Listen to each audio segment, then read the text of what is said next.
Hi guys, I am Neetu Nigam and welcome to my channel Success with Nigam Institute। आज मैं आपके लिए लेकर आई हूँ यूजीसी नेट जेआरएफ एग्जाम को ध्यान में रखते हुए क्वालिटेटिव मेथड गुणात्मक पद्धति टॉपिक से, जिसके अंतर्गत सहभागी अवलोकन, व्यक्तिगत अध्ययन, अंतर्वस्तु विश्लेषण और जीवन इतिहास आते हैं। इस सभी टॉपिक्स को मिलाते हुए मैं एक एमसीक्यू लेकर आई हूँ। तो चलिए स्टार्ट करते हैं। इससे पहले मैंने गणात्मक पद्धतियों पे भी एमसीक्यू लेकर आई थी। अगर आपने उसे नहीं देखा है तो अवश्य देखें। उसके अंतर्गत जो है आपके आ जाते हैं सहभागी अवलोकन, अवलोकन प्रश्नावली, अनुसूची, साक्षात्कार। ये चार जो है गणनात्मक पद्धतियां मानी जाती हैं। लेकिन आज हम आपके लिए क्वांटिटेटिव मेथड गुणात्मक पद्धतियों पर बात करेंगे, जिसमें सहभागी अवलोकन, व्यक्तिगत अध्ययन, अंतर्वस्तु विश्लेषण, मौखिक इतिहास और जीवन इतिहास, इन सभी टॉपिक को ध्यान में रखते हुए एमसीक्यू लेकर आए हैं। तो चलिए स्टार्ट करते हैं। पहला क्वेश्चन है नंबर 1, निम्न में से कौन सी सामाजिक अनुसंधान में प्रयोग की जाने वाली गुणात्मक पद्धति नहीं है? साक्षात्कार, अनुसूची, सहभागी अवलोकन, साक्षात्कार निर्देशिका, जीवन इतिहास। करेक्ट आंसर हो जाता है साक्षात्कार अनुसूची। साक्षात्कार अनुसूची हमारा गणनात्मक पद्धति है। नंबर 2, निम्नलिखित में से कौन सी सामाजिक अनुसंधान की परिणात्मक पद्धति है? जीवन इतिहास, मौखिक इतिहास, प्रश्नावली या वंशावली। करेक्ट आंसर हो जाता है प्रश्नावली। निम्नलिखित में से कौन सा सामाजिक अनुसंधान की गुणात्मक पद्धति है? निजातीय वर्णन, मौखिक इतिहास, व्यक्तिगत अध्ययन, ये सभी। करेक्ट आंसर है ये सभी।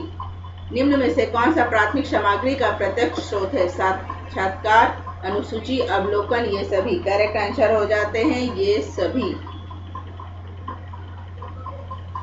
आगे बढ़ने से पहले मैं आपसे ये कहना चाहूंगी, अगर आप हमारे चैनल पर पहली बार आए हैं तो अभी मैं यूजीसी नेट एग्जाम को ध्यान में रखते हुए chapter wise and unit wise आपके लिए एमसीक्यू लेकर आ रही हूँ। तो एक बार यहाँ पर अवश्य विजिट करें और चेक करें कि आपकी तैयारी कैसी है एग्जाम की। वीडियो को पॉज करते हुए आंसर देते जाएं।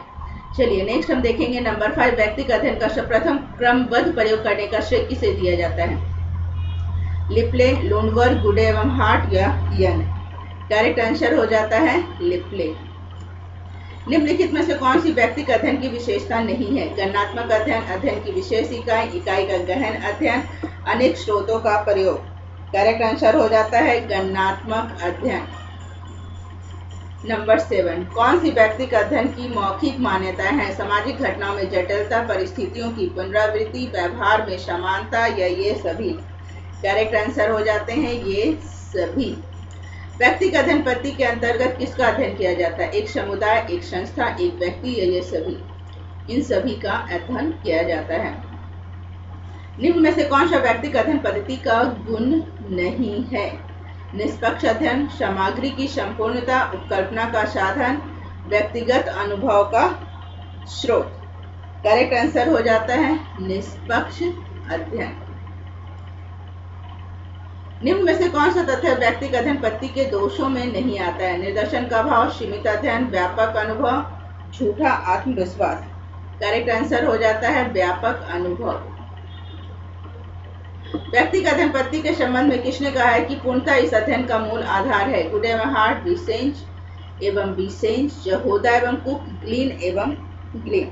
करेक्ट आंसर हो जाता है विसेंज एवं विसेंज। व्यक्तिगत अध्ययन पद्धति का प्रयोग सर्वप्रथम किसने किया था? ग्लीन एवं ग्लीन, बोगार्डस या स्पेंसर। करेक्ट आंसर है स्पेंसर। नेक्स्ट क्वेश्चन नंबर 13, व्यक्तिगत अध्ययन पद्धति को सामाजिक सूक्ष्म दर्शक का यंत्र किसने कहा है? वर्गेस, गर्ट, जिन्सबर्ग या फेरिस। करेक्ट आंसर है वर्गेस। नंबर 14, व्यक्तिगत अध्ययन पद्धति की कौन सी विशेषताएं हैं? ए संपूर्ण अध्ययन, बी गहन अध्ययन, सी गुणात्मक अध्ययन या डी ये सभी। करेक्ट आंसर हो जाते हैं ऑप्शन डी ये सभी। क्वेश्चन नंबर 15, मॉडर्न सोसाइटी किसकी पुस्तक है? विसेंज एवं विसेंज, यंग, ओडम या गुडे एवं हार्ट। करेक्ट आंसर हो जाता है विसेंज एवं विसेंज। Scientific study of human society नामक पुस्तक के लेखक हैं गुडे एवं हार्ट, ओडम, H.F. गिडिंग्स, विसेंज एवं विसेंज। करेक्ट आंसर है गिडिंग्स। H.F. गिडिंग्स की पुस्तक है scientific study of human society. अंतःवस्तु विश्लेषण किस प्रकार की प्रविधि है? क्रमबद्ध, गणनात्मक, वस्तुनिष्ठ या ये सभी?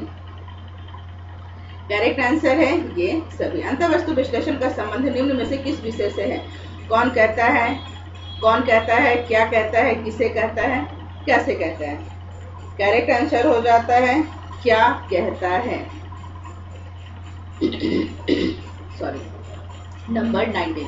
किसका मत है कि अंतःवस्तु विश्लेषण प्रविधि एक दी गई वार्ता के अर्थों के एक क्रमबद्ध एवं गणनात्मक व्याख्या करने का प्रयास करता है? ए बेरसन, बी बॉसवेल, सी कैप्लॉन और D PV young. Correct answer है कैप्लॉन। वर्ष 1950 क्वेश्चन नंबर 20, वर्ष 1926 में समाचार पत्रों पर आधारित अध्ययन किस विद्वान ने किया था? लासवेल, कैप्लॉन, वेटसेलन और D Malcolm Willey. Correct answer है ऑप्शन डी मेलकॉम विली। अंतःवस्तु विश्लेषण के 6 प्रकारों का वर्णन किस विद्वान ने किया है? रॉबर्ट मटन, शैरोकीन, उडेवमहार्ट या बोगार्डस। करेक्ट आंसर है Robert Merton. Question number 22, foreign news in American morning newspaper शीर्षक के अंतर्गत अध्ययन किसके द्वारा किया गया? Robert Merton, Kendall, Woodland, Lasswell. Correct answer हो जाता है Woodland. Question number 23, world attention survey किस विद्वान द्वारा किया गया है? ए ग्रीन, बी आगवन, सी स्याल, डी लासवेल। करेक्ट आंसर हो जाता है ऑप्शन डी लासवेल। नंबर 24, निम्नलिखित में से कौन सा अंतःवस्तु विश्लेषण की उपयोगिता से संबंधित है? ए वस्तुनिष्ठ अध्ययनों में सहायक, बी संचार साधनों की तुलना में सहायक, सी भूतकालीन सामाजिक जीवन में सहायक और डी उपरोक्त सभी। करेक्ट आंसर हो जाता है ऑप्शन डी उपरोक्त सभी। Social theory and social structure नामक पुस्तक किस लेखक की है? Robert A Merton, Kaplan, PV Young या ग्रीन। करेक्ट आंसर हो जाता है option A Robert Merton. Question number 26, field project for sociology पुस्तक किसकी है? Robert A Merton, Robert A गदन, सॉरी ये मटन है, एक मिनट इसको मैं अभी सही कर देती हूँ, मात्राओं की गलती हो गई है। रॉबर्ट के मटन है यहाँ पे, रॉबर्ट के मटन, बी शैरोकीन, विस्मैन एंड एरोन या बैरसन। करेक्ट आंसर है Wiseman and Aron, option C. Number 27, किसका कथन है कि अंतःवस्तु विश्लेषण संचार की अभिव्यक्ति अंतःवस्तु के वस्तुनिष्ठ, क्रमबद्ध एवं गणनात्मक विवरण हेतु प्रयोग की जाने वाली एक अनुसंधान प्रविधि है? कैप्लॉन, मैल्कोम चिली, वेरसन, एफ फेरिस। करेक्ट आंसर हो जाता है वेरसन।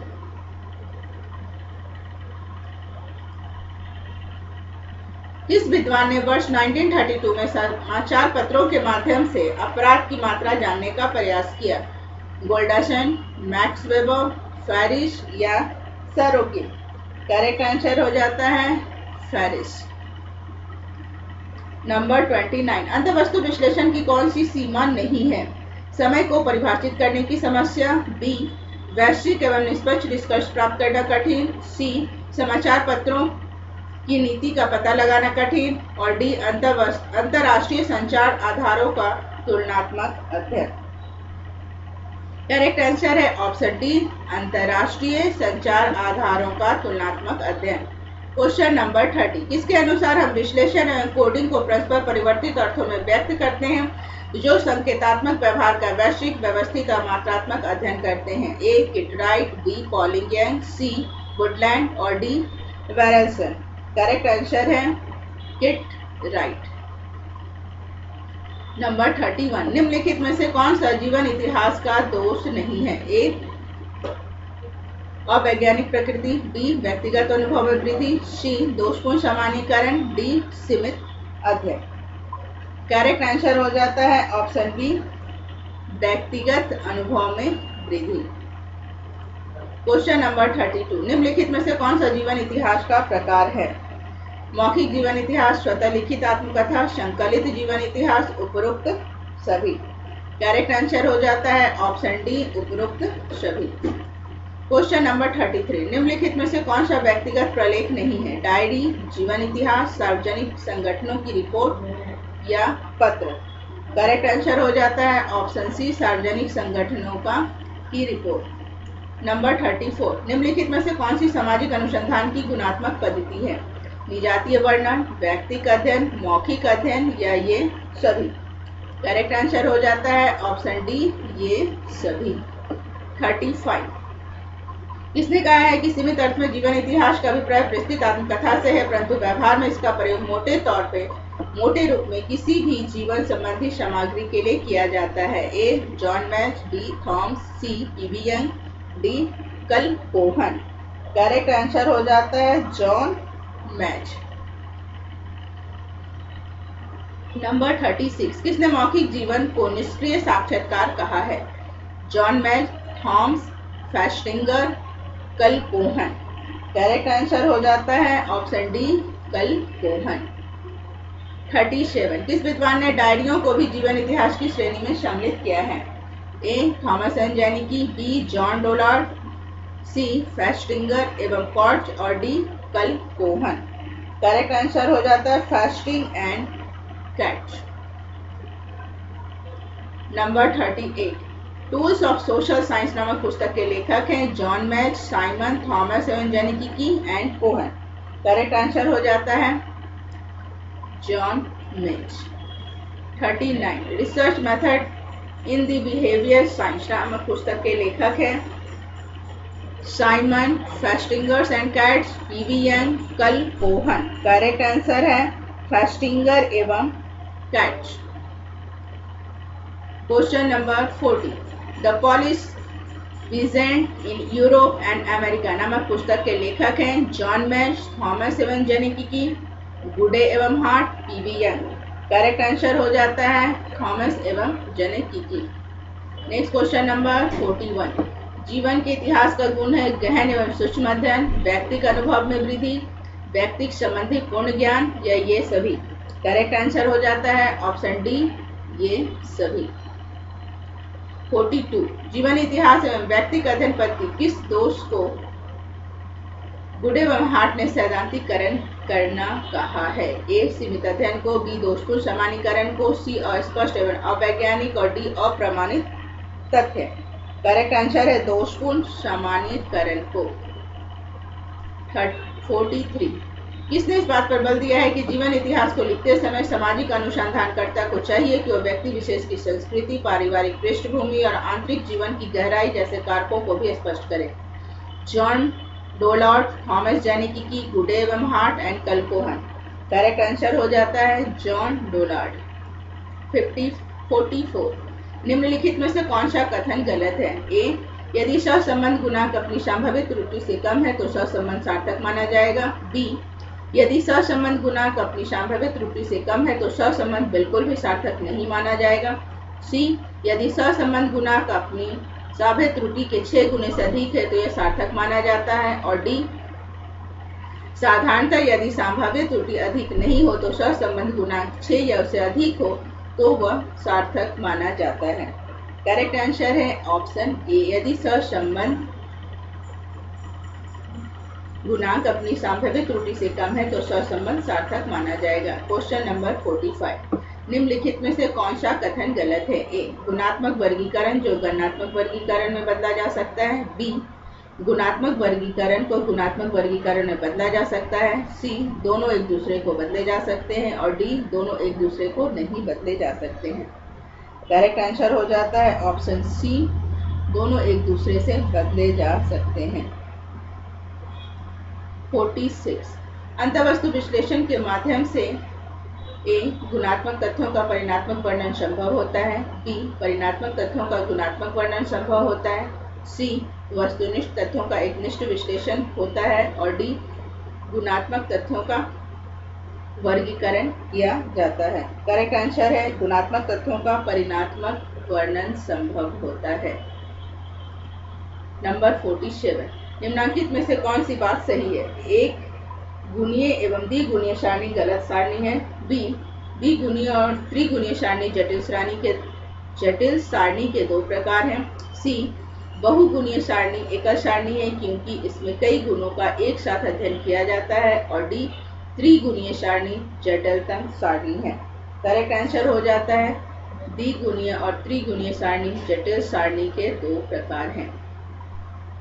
48 तथ्यों के गुणात्मक विषयों की परिणात्मक व्याख्या करने वाली विधि को कहते हैं परिणात्मक विश्लेषण, भाषागत विश्लेषण, गुणात्मक विश्लेषण या अंतःवस्तु विश्लेषण। करेक्ट आंसर हो जाता है ऑप्शन डी, अंतःवस्तु विश्लेषण।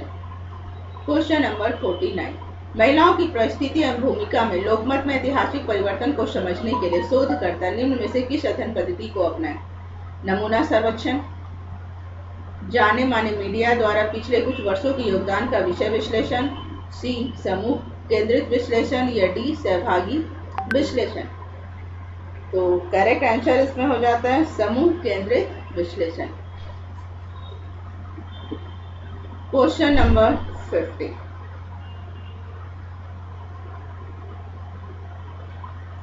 एक शोधकर्ता का आपराधिक गैंग बनाने और समाप्त करने के अध्ययन के प्रयास में गैंग का स्वयं ही सक्रिय सदस्य बन जाना, इस प्रकार की भूमिका को निम्न में से क्या कहेंगे? निरीक्षण सहभागी जैसा, सहभागी निरीक्षण, केवल सहभागी या केवल निरीक्षण। करेक्ट आंसर हो जाएगा सहभागी निरीक्षक। तो ये थे आज गुणात्मक पद्धति से 50 क्वेश्चन। आई होप आपके लिए ये वीडियो काफ़ी हेल्पफुल रहा। इसी प्रकार के एजुकेशनल वीडियो के लिए हमारे साथ बने रहें। Thank you. प्लीज़ हमारे चैनल को लाइक कीजिए, सब्सक्राइब कीजिए एंड शेयर कीजिए। चलिए इसको आप 1-2 बार अवश्य रिपीट करें। एक बार देखने के बाद दोबारा इस वीडियो को आप रिपीट करें ताकि आपको क्वेश्चन अच्छे से याद हो जाए। All the best. Thank you.